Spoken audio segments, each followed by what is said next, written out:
இது ஃபர்ஸ்ட் மலேசியாவின் செய்திகள் உங்களுக்காக.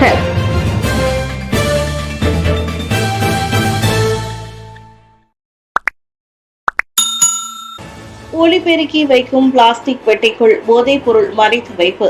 தாவாவில் வெளிநாட்டு ஆடவர் கைது. சபா தாவாவில் ஒலிபெருக்கி வைக்கும் பிளாஸ்டிக் பொட்டலத்தில் 2 கிலோகிராமுக்கும் மேற்பட்ட எடையிலான போதைப் பொருளை மறைத்து வைத்திருந்த வெளிநாட்டு ஆடவர் கைதாகியுள்ளார். வெள்ளிக்கிழமை பிற்பகல் வாக்கில் கட்டுமான தளம் ஒன்றில் உள்ள வீட்டில் வைத்து 45 வயது நபர் கைதானார். 2 பிளாஸ்டிக் பைகளில் கண்டெடுக்கப்பட்ட ஷாபு வகை போதைப் பொருளின் சுமார் 1,60,000 ரிங்கிட் என கூறப்படுகிறது. பறிமுதல் செய்யப்பட்ட போதைப் பொருளுடன் அவ்வாடவர் மேல் நடவடிக்கைக்காக தாவா போலீஸ் தலைமையகம் கொண்டு செல்லப்பட்டார்.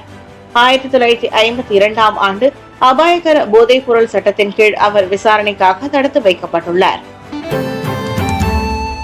சந்தேக பேர்வழியின் பணத்தை போலீஸ் எடுத்துக்கொண்ட புகார் தொடர்பில் விசாரணை. கைது செய்யப்பட்ட சந்தேக பேர்வழிக்கு சொந்தமான 20,000 ரிங்கிட்டை பெட்டலிங் செய்யா போதைப் பொருள் குற்றவியல் விசாரணை பிரிவின் உறுப்பினர் எடுத்துக்கொண்டதாக கிடைக்கப்பெற்ற புகார் தொடர்பில் விசாரணை தொடங்கப்பட்டுள்ளதாக ஸ்லாங்கூர் மாநில போலீஸ் தலைவர் டத்து ஹுசைன் உமர்கான் தெரிவித்திருக்கிறார்.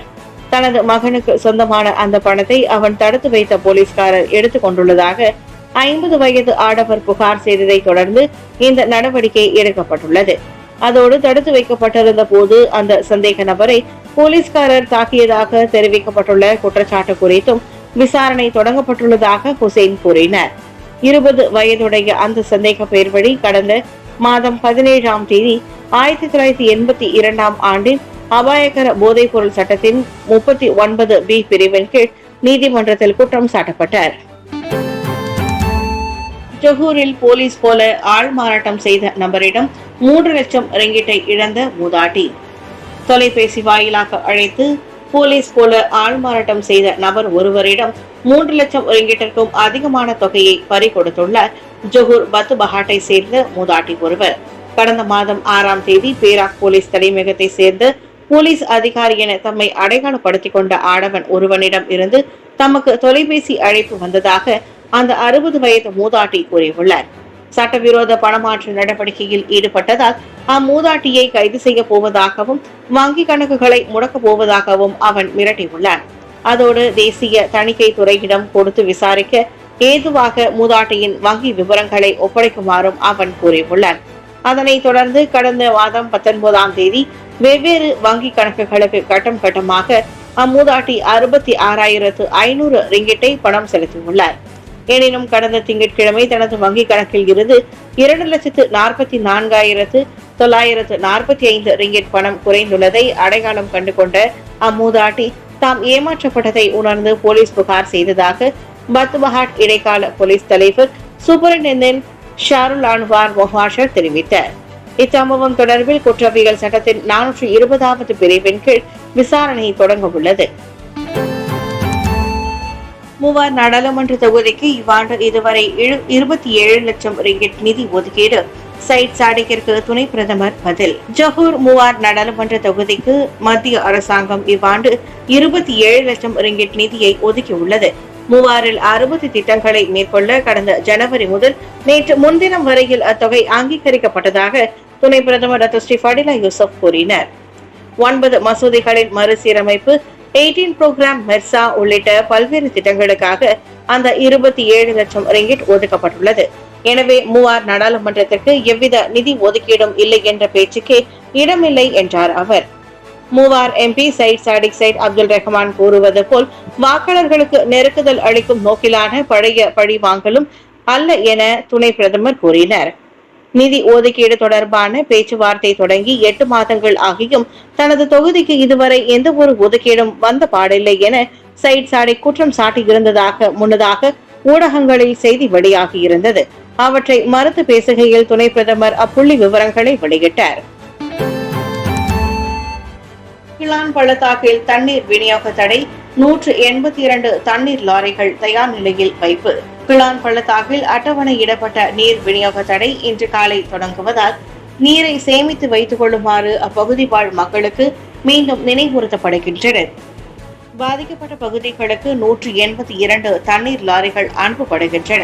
குறிப்பாக அதிக தேவையுள்ள மருத்துவமனைகள் கிளினிக்குகள், சிறுநீரக சுத்திகரிப்பு நிலையங்கள் போன்ற பகுதிகளுக்கு அதில் முன்னுரிமை தரப்படும் என ஐஸ்லாங்கூர் அறிவித்துள்ளது.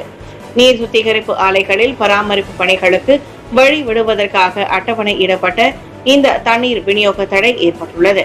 இதில் பெட்டலிங், கிளாங், ஷாலாம், கொம்பாக், கேஎல், குலுஸ்லாங்கூர், குவாலஸ்லாங்கூர் ஆகிய வட்டாரங்கள் பாதிக்கப்பட்டுள்ளன.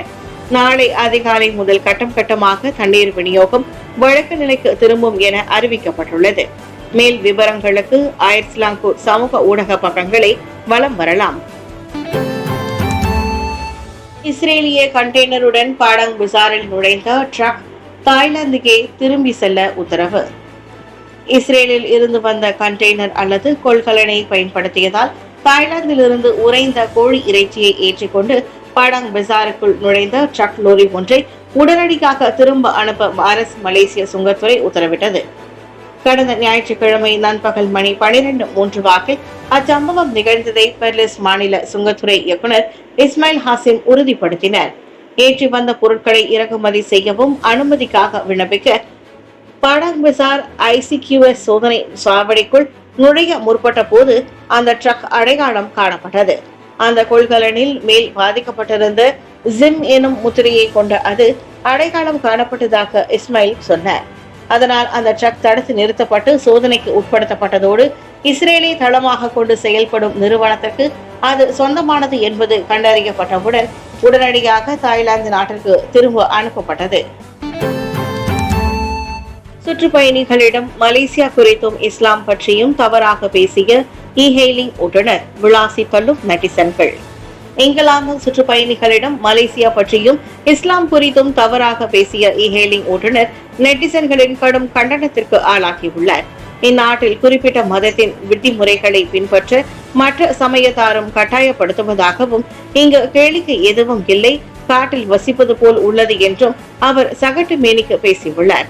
அவர்கள் குடிப்பதில்லை என்பதற்காக மதுபானத்தை தடை செய்வது நியாயமா என்றெல்லாம் அவ்வாடவர் பேசி வைத்துள்ளார். அவர் பேசியதை அவ்விரு சுற்றுப்பயணிகளும் கைபேசியில் பதிவு செய்த வீடியோவை தற்போது வைரலாகியுள்ளது.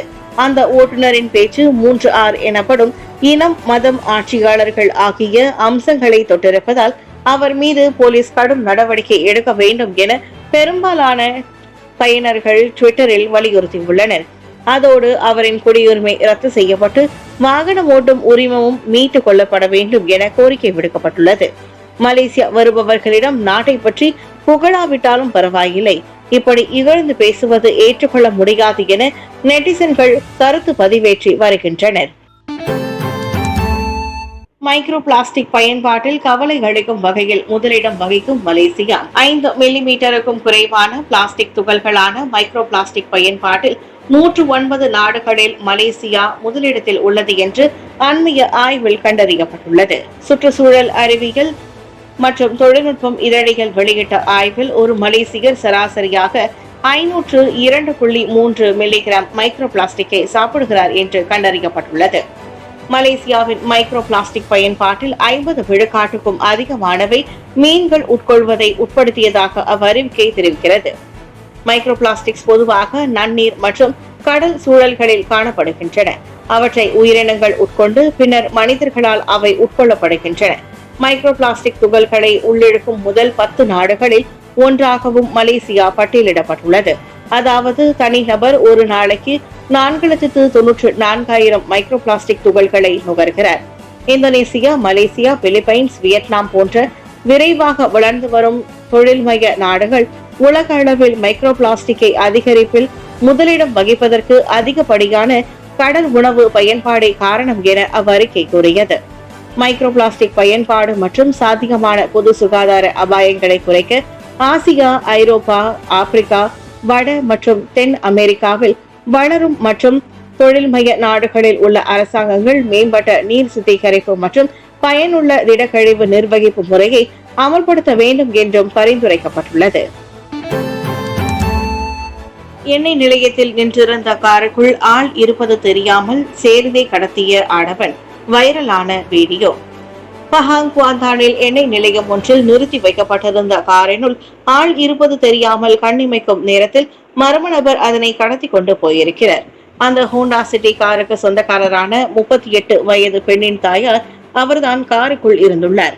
எனினும் காருக்குள் ஆள் இருப்பதை உணர்ந்த அந்நபர் சம்பவ இடத்திலிருந்து 400 மீட்டர் தொலைவில் சாலையோரம் அவரை இறக்கிவிட்டு காரோடு கம்பி நீட்டினார்.